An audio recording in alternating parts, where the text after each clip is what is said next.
Hello there, my wonderful friend. It's lovely to have you joining me again. Please come on in, find that favorite spot of yours where you feel most relaxed, perhaps put your feet up, and let's just settle in for a gentle chat. Today, I want to touch upon something incredibly important, something that often operates quietly in the background of our lives, without us giving it much thought until, perhaps, it whispers a little louder. I'm talking about those amazing unsung heroes inside us, our kidneys. Can you picture them? These two small, bean-shaped marvels, neatly tucked away on either side of our spine, below the ribs. They might be small, but their job is enormous, truly vital for our well-being. Day in and day out, night in and night out, they work tirelessly like the most sophisticated purification system imaginable. They filter our entire blood supply many times over each day, removing waste products and excess fluids that would otherwise build up and cause harm.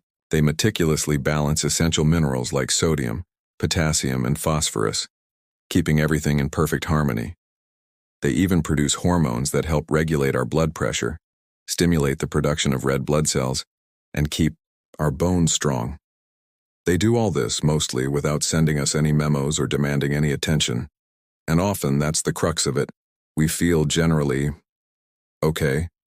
Maybe we notice our energy levels aren't quite what they used to be, but we attribute it to age. Perhaps our ankles swell a bit more noticeably by the end of the day, especially if we've been on our feet, but we think, oh, I just overdid it.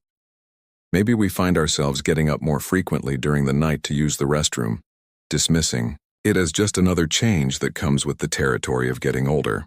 We tend to normalize these subtle shifts, adapting our lives around them, carrying on with our routines, enjoying our families, our hobbies, our meals. But what if, and this is a gentle what if, some of these very subtle sensations, or even feeling perfectly fine on the surface, could be masking a deeper hidden strain on these diligent little organs?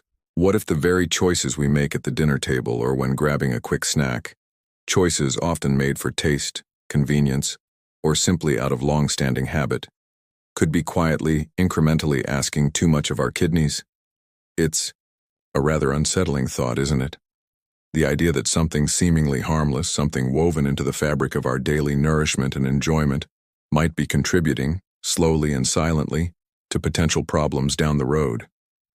Kidney issues often develop gradually, without obvious dramatic symptoms in the early stages. That's why awareness is so crucial. What if understanding just a few common dietary patterns, becoming aware of certain ingredients that can overload the system, could be a simple yet profoundly powerful way to offer meaningful support to these vital filters, helping them to continue their essential work for years to come? Let's not approach this with fear, but with gentle curiosity. Stick with me for just a little while longer, my friend, as we explore this important topic together, with care and understanding. If this idea of protecting those quiet workers inside resonates with you, if you feel it's a topic worth giving a little thought to, perhaps you could share a brief reflection in the comments section below. Just knowing that others are contemplating these things too can be wonderfully encouraging. I truly cherish hearing your perspectives and building this supportive space together. And if you appreciate these kinds of gentle, health-focused conversations, please do consider subscribing to our channel if you haven't already, and maybe click that little bell icon so you won't miss our future chats. Stay with us today, because we are about to gently illuminate some common aspects of our everyday eating habits, focusing on specific types of foods that might deserve a second glance for the sake of our kidney health. Now, what precisely will our conversation cover today? We're going to carefully unpack three common categories of foods. These aren't inherently bad foods in all circumstances, but when consumed frequently or in large quantities, they can place an unnecessary burden on our kidneys over the long haul. We'll explore why they can be problematic in a simple, understandable way. Beyond those three, we'll also uncover a rather surprising bonus culprit, an ingredient often lurking unnoticed in many popular items. And to bring this all into real life, I'll share an encouraging and relatable story about a gentleman, someone just like us, who discovered he had early kidney concerns and made small, manageable dietary changes that made a significant positive impact on his health and well-being. At this point, you might be thinking, oh dear, here we go. Is this going to be another lecture telling me all the foods I love are bad for me? Or perhaps, food damaging kidneys? I thought that only happened with serious diseases like diabetes. These are perfectly natural and valid thoughts. Let me put your mind at ease right away. The purpose of our chat today is absolutely not to create fear, induce guilt, or hand you a long, restrictive list of forbidden foods that drains all the pleasure out of eating. Food is nourishment, yes, but it's also culture, connection, and enjoyment. We don't want to lose that. Instead, our goal is gentle awareness. It's about understanding how certain common ingredients, often found in abundance in readily available, convenient foods, can impact the delicate functioning of our kidneys, especially if we are already managing conditions like high blood pressure or diabetes, which become more common as we age and are major risk factors for kidney disease. This knowledge empowers us to make more informed, mindful choices, perhaps simple swaps or adjustments, rather than feeling overwhelmed or deprived. It's about adding knowledge, not just subtracting foods. So please, make sure that comforting cup of tea or coffee is nicely warm. Settle back into your favorite chair. Perhaps take a soft, releasing breath and let's navigate this important terrain together with kindness, clarity, and a focus on positive, achievable steps. All right, let's gently begin with perhaps the most well-known, yet often underestimated culprit when it comes to kidney health: excess salt, or more accurately, the sodium it contains. Now, it's crucial to understand that our bodies do need a small amount of sodium to function correctly. It helps maintain fluid balance, transmit nerve impulses, and contract muscles. The problem isn't sodium itself, but the sheer quantity most of us consume in our modern diets, often far exceeding our physiological needs and frequently without even realizing where it's all coming from. So why is consistently consuming too much sodium potentially harmful to our kidneys? Let's use a simple analogy. Think of your kidneys as having millions of tiny, incredibly delicate filtering units, almost like microscopic coffee filters. These are called nephrons. Their job is to filter waste from your blood while keeping essential substances and maintaining the right fluid balance. When you take in a large amount of sodium, your body naturally holds on to extra water to try and dilute that sodium concentration in your bloodstream, aiming to maintain equilibrium. This extra retained water increases the total volume of blood circulating through your vessels. More blood volume means more pressure inside those vessels. This is high blood pressure, or hypertension. Now, imagine constantly forcing liquid through those delicate kidney filters under excessively high pressure, day after day, year after year. What happens? Just like pushing water through a fine sieve with too much force will eventually stretch, weaken, and damage the mesh, sustained high blood pressure gradually damages those tiny, hard-working nephrons in your kidneys. Over time, this damage can reduce their filtering capacity, making the kidneys less efficient at removing waste and excess fluid. This is why managing blood pressure is absolutely paramount for kidney health, and controlling sodium intake is a cornerstone of blood pressure management. Health organizations worldwide, like the American Heart Association, consistently recommend limiting sodium intake. The tricky part, as mentioned, is that the majority of sodium consumed doesn't come from the salt we sprinkle on our food at the table. It's cleverly hidden, often in large amounts, within processed, packaged, and restaurant foods.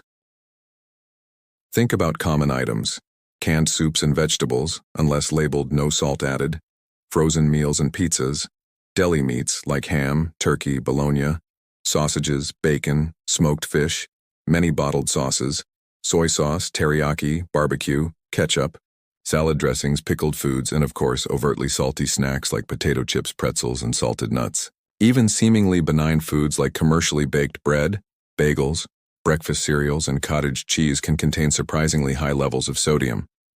So what's the practical, gentle step towards managing this? Become a mindful label reader. Take an extra moment in the grocery store to glance at the nutrition facts panel on packaged items. Look specifically for the sodium content, usually listed in milligrams mg per serving. Pay attention to the serving size too. If you eat more than one serving, you need to multiply the sodium amount. You might be genuinely surprised by the numbers you find. Aiming for products lower in sodium whenever possible makes a difference. The most impactful strategy: prioritize fresh whole foods. fruits, vegetables, fresh meats, poultry, fish, plain grains, as these naturally contain very little sodium. Cooking more meals at home from scratch puts you in control of the salt shaker. Get creative with flavors. Explore the wonderful world of herbs like basil, oregano, rosemary, dill, spices, cumin, paprika, chili powder, garlic powder, onion powder, not garlic salt or onion salt, fresh lemon or lime juice, vinegar, or salt-free seasoning, blends to add zest to your dishes without relying on salt. And crucially, if you are already under a doctor's care for high blood pressure, heart disease, or existing kidney concerns, diligently following their specific advice regarding sodium limits is absolutely vital for protecting your kidney function from further strain. Let's move on to another ingredient that's become incredibly prevalent in our food supply, often contributing silently to health issues that can seriously impact our kidneys. Sugar, particularly the added sugars that manufacturers put into countless products. While enjoying a homemade cookie or a slice of birthday cake on occasion is part of life's pleasures, and generally not a major concern for most, it's the consistent, often hidden high intake of added sugars that poses a risk over time, creating a cascade of effects that can harm kidney health indirectly, but significantly. How does this connection work? There are two primary pathways. Firstly, diets high in added sugars are strongly associated with excess calorie intake, leading to weight gain and potentially obesity. Carrying significant excess weight puts a general strain on all your body systems. It increases the workload on your heart, contributes to inflammation, and directly increases the risk of developing high blood pressure, which, as we just discussed, is a major stressor for the kidneys. Think of it as asking your body's machinery, including the kidney, filters to constantly work harder under a heavier load. Secondly, and perhaps even more critically, a sustained high intake of added sugars dramatically increases the risk of developing type 2 diabetes. Diabetes is now recognized as the leading cause of chronic kidney disease and kidney failure in many parts of the world. When blood sugar levels remain consistently high over long periods, as happens in poorly managed diabetes, the excess sugar molecules can effectively gum up the works. They damage the tiny, delicate blood vessels throughout the body, including the intricate network of vessels within the kidneys that are essential for proper filtration. This damage impairs the kidney's ability to filter waste effectively and retain essential proteins, leading to progressive loss of function. Imagine pouring syrup instead of water through those fine coffee filters. Eventually, they get clogged and stop working properly. One of the biggest culprits for hidden sugar intake is sugary beverages. Sodas, sweetened fruit juices, even those labeled 100% juice can be very high in natural sugars consumed in large quantities without fiber. Sweetened iced teas, sports drinks, energy drinks, and those fancy flavored coffee concoctions can deliver a massive dose of sugar very quickly. Because liquids don't trigger the same feelings of fullness as solid food, it's incredibly easy to consume hundreds of empty calories and grams of sugar from drinks without even realizing it, offering little to no nutritional benefit beyond the sugar itself. But added sugars aren't just in drinks. They hide sneakily in many processed foods you might not suspect. Look out for them in breakfast cereals, even some healthy-sounding ones, granola bars, flavored yogurts, pasta sauces, ketchup, barbecue sauce, salad dressings, canned fruits, packed in syrup, and many low-fat processed foods, where sugar is often added to improve taste when fat is removed.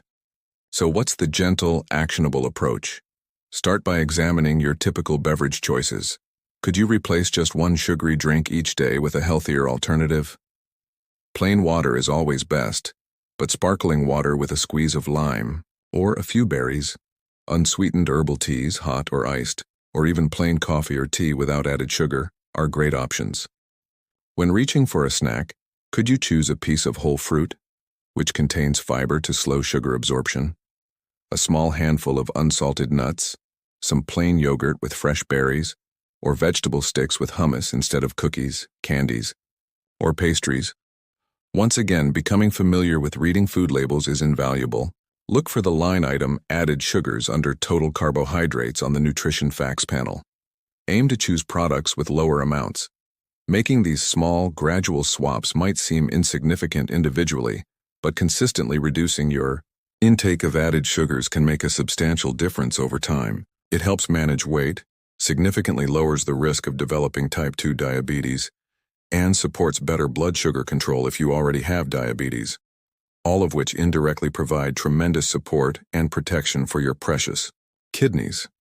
It's about making mindful substitutions for better long-term health.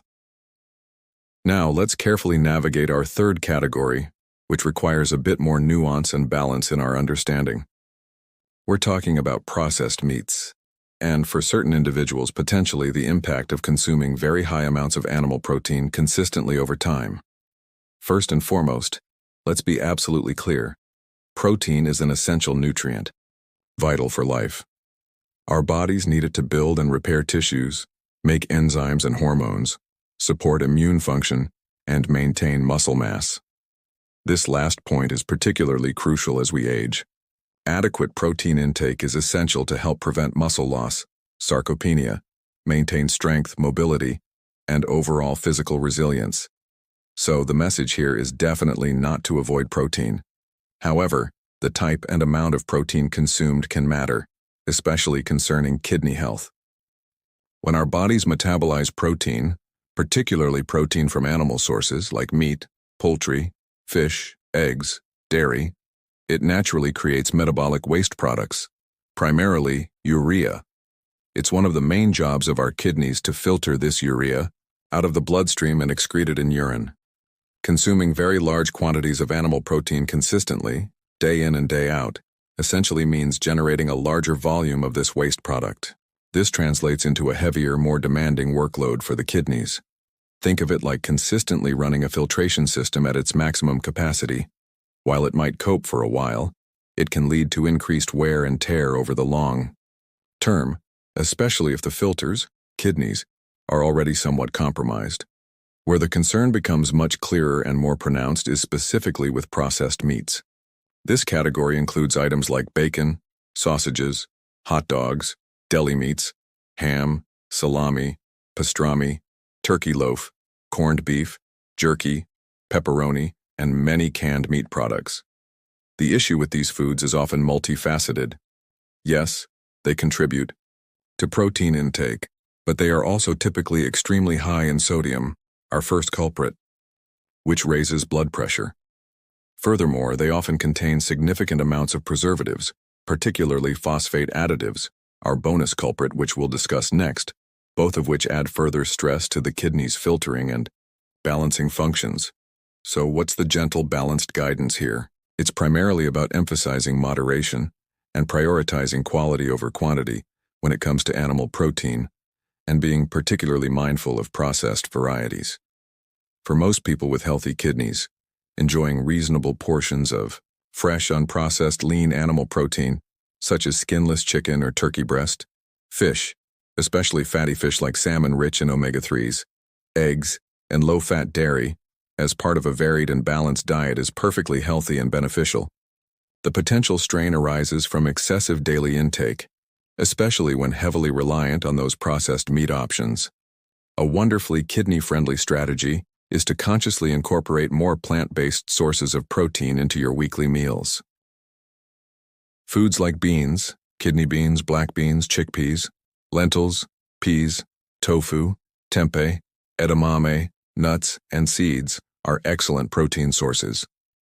They are generally considered easier on the kidneys as they produce less acid load during metabolism compared to animal proteins. Plus, they offer the added benefits of fiber, vitamins, and minerals and are naturally low in sodium and free of cholesterol. Consider aiming for 1 or 2 meatless meals per week, perhaps trying a lentil soup, a bean chili, or tofu stir-fry. The actionable step isn't about eliminating animal protein altogether, unless advised for specific medical reasons, but rather about being mindful of portion sizes, choosing fresh and lean options more often, significantly limiting those highly processed meat products, and embracing the variety and benefits of plant-based proteins. And here's a crucial, non-negotiable point. Protein requirements are highly individual. They depend on factors like your age, overall health status, especially if you have existing kidney disease, body size, and physical activity level. Please do not make drastic cuts to your protein intake based on general information like this, without first having a detailed conversation with your doctor, or, ideally, a registered dietitian knowledgeable about kidney health.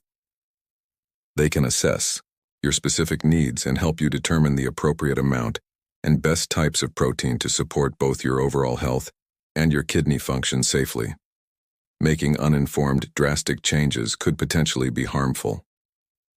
All right, let's unveil our bonus culprit, an ingredient that often flies completely under the radar, yet can pose a significant challenge, particularly for kidney health: added phosphorus, or more specifically, inorganic phosphate additives commonly used in processed foods. Now, phosphorus itself is an essential mineral, working closely with calcium. It's a crucial building block for strong bones and teeth. Our bodies need it for energy metabolism, cell membrane structure, and many other vital functions. Our amazing kidneys play a central role in maintaining the delicate balance of phosphorus in our blood. They diligently filter out any excess phosphorus that our body doesn't need, excreting it through urine. The story changes, however, when we look at the type of phosphorus we consume. Phosphorus occurs naturally in many healthy whole foods, such as dairy products, milk, yogurt, cheese, nuts, seeds, beans, lentils, whole grains, meat, and poultry. This organic phosphorus bound within the food matrix is absorbed by our bodies only partially. Estimates range from about 40% to 60% absorption. Our digestive system handles it relatively slowly. The hidden issue arises with inorganic phosphorus compounds that food manufacturers frequently add to processed foods. These take the form of phosphate additives, used for various technical reasons: to improve texture, like making processed cheese melt smoothly; retain moisture in meats; act as a leavening agent in baked goods; prevent clumping; enhance flavor; or extend shelf life.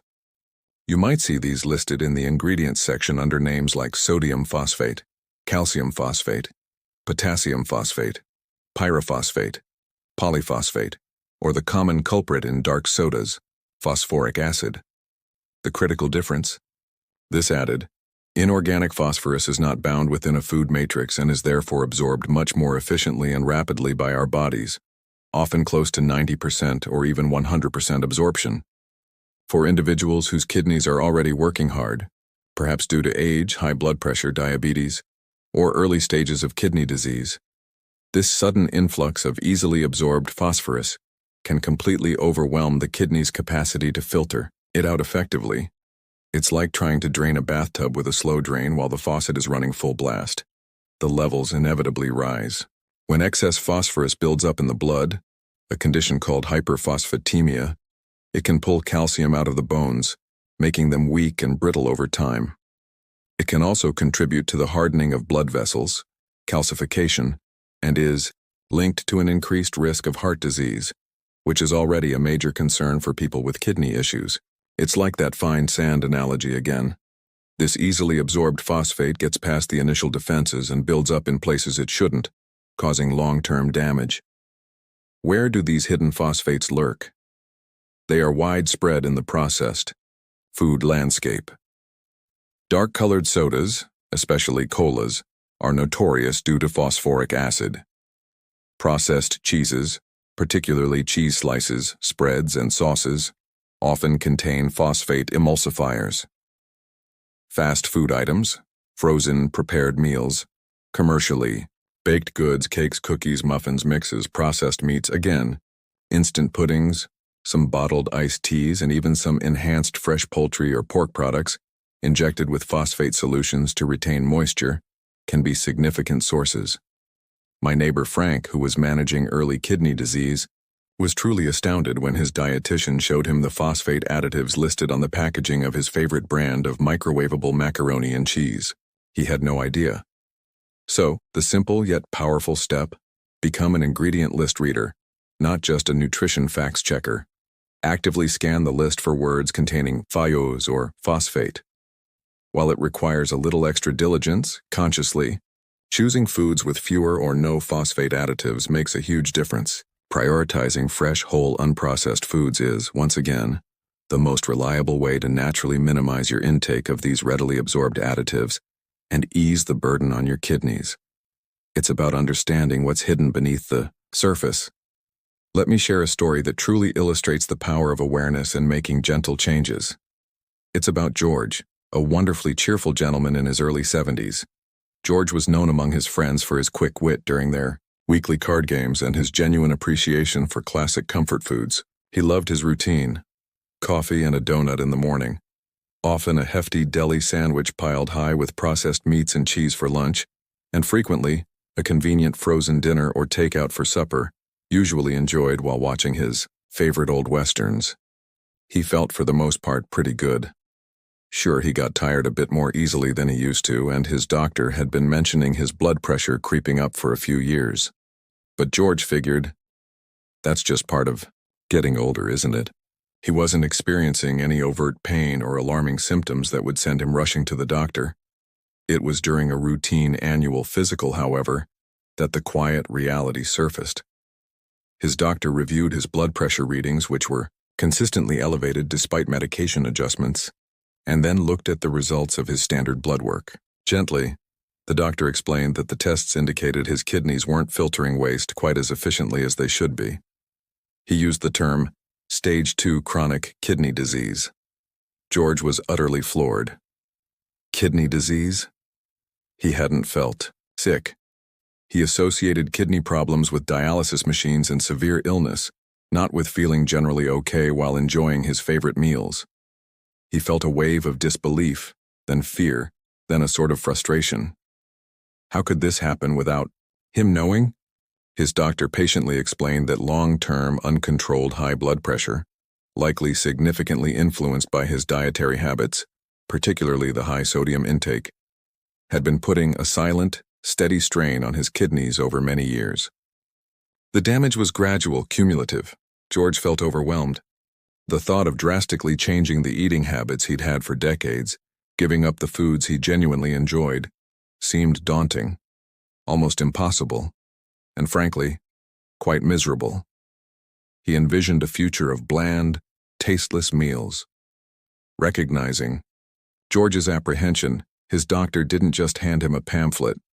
He referred George to Sarah, a registered dietitian who specialized in kidney health and had a wonderfully warm, practical approach. Sarah didn't start by giving George a long list of don'ts. Instead, she started by listening.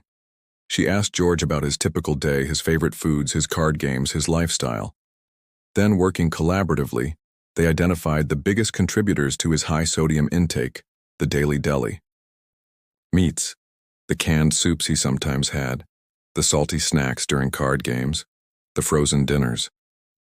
Sarah's approach was all about manageable swaps and gradual changes, not deprivation.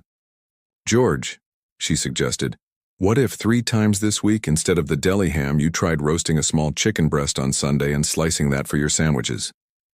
Or, how about trying unsalted pretzels or air-popped popcorn for the card game instead of the salted chips? For dinners, she suggested simple recipes he could make ahead, like a big batch of low-sodium chili or vegetable soup. Hesitantly at first, George started to try. He discovered that adding herbs like rosemary and thyme to roasted chicken made it incredibly flavorful without salt. He found that making his own soup allowed him to control the ingredients, and it tasted much better than canned.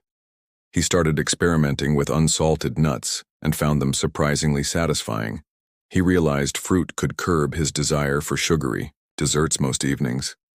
It wasn't about achieving perfection overnight. George still enjoyed occasional treats, but his regular day-to-day pattern shifted significantly. He started reading labels, noticing the sodium content he'd never paid attention to before. 6 months later, at his follow-up appointment, the results were genuinely encouraging. George's blood pressure had dropped into a much healthier range. His kidney function tests showed that the decline had stabilized. The disease hadn't worsened. But perhaps the most telling change was in George himself. He reported feeling noticeably more energetic, less prone to that afternoon slump.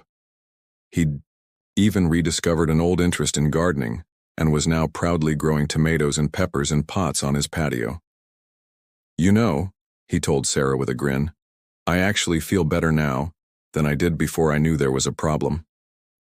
George's journey is such a powerful testament that learning about potential risks isn't about doom and gloom. It's about gaining the awareness needed to take positive action. Even when kidney issues have begun silently, making informed, gradual dietary changes, with the right support, can make a profound difference not only in slowing progression, but in dramatically improving overall quality of life. It truly shows it's never too late to start nurturing your kidneys. So, my dear friends, we have gently journeyed together through these important considerations for nurturing our kidney health. Through mindful eating, we've highlighted the need for awareness around excessive sodium, often hidden in processed foods, which can elevate blood pressure and strain those delicate kidney filters. We've discussed the impact of high intake of added sugars, particularly from sugary drinks and snacks, which contribute to weight gain and increase the risk of diabetes, a major threat to kidney function. We carefully considered the role of protein, emphasizing moderation, prioritizing fresh, lean sources over heavily processed meats laden with sodium and additives, while ensuring we still get enough protein for strength and health. And we uncovered the often overlooked issue of inorganic phosphate additives in processed foods, which can bypass the body's natural regulation and overload the kidney's filtering capacity. Please hold on to the central themes from our chat. It's about fostering gentle awareness, embracing moderation rather than strict elimination, and making a conscious shift towards prioritizing fresh, whole, minimally processed foods whenever possible. This knowledge isn't meant to create anxiety, but to empower you with the understanding to make choices that are kinder to your hardworking kidneys, choices that support their vital functions for the long term. What is the single most important action you can take starting today? It's simply to become a more conscious, curious consumer. Begin by cultivating the simple habit of glancing at food labels when you shop. Don't try to analyze everything at once, just pick one thing. Maybe compare the sodium in 2 brands of canned soup, or look for added sugars in your breakfast cereal, or scan the ingredient list of a packaged snack for phosphate. Knowledge builds gradually. Consider making just one small, manageable swap this week. Perhaps pack fruit for a snack instead of cookies, choose water instead of that second soda, or try cooking one extra meal from scratch using fresh ingredients. Small steps, taken consistently, accumulate into significant benefits over time. And here is the most crucial piece of guidance. Please engage with your healthcare team. Talk openly with your doctor about your diet and any concerns you have regarding kidney health. Ask them if your current blood pressure and blood sugar levels are optimal for protecting your kidneys. If you have already been diagnosed with high blood pressure, diabetes, heart disease, or any stage of kidney disease, regular checkups and following their specific medical advice are absolutely paramount. Consider asking for a referral to a registered dietitian, especially one who specializes in renal kidney nutrition. They are invaluable resources who can translate general advice into a personalized eating plan that fits your specific health needs, your food preferences, your budget, and your lifestyle, ensuring you get the right balance of nutrients safely. If you found our conversation today helpful, insightful, or perhaps just a comforting reminder, would you do me the kindness of giving this video a little thumbs up by clicking the like button below? Your click truly helps others who might be searching for this kind of gentle, reliable health information to find our chat more easily. And if you haven't yet become part of our growing community here, please consider clicking the subscribe button. We'd love to have you join us for future conversations. And maybe take a moment to think if there's someone in your life, a friend, a spouse, a sibling, a neighbor, who might appreciate this gentle information. Sharing this video could be a simple, caring way to encourage them towards greater health awareness too. Thank you from the bottom of my heart for sharing your precious time and attention with me today. It means so much to connect with you on these important topics. Please take wonderful care of your whole self, body, mind, and spirit. Be gentle and kind to your body. Listen attentively to its subtle signals. Make food choices that truly nourish and support you from the inside out. Stay comfortable, stay curious, stay informed, and I sincerely hope to share another conversation with you again very soon. Be well, my friend, and bye for now.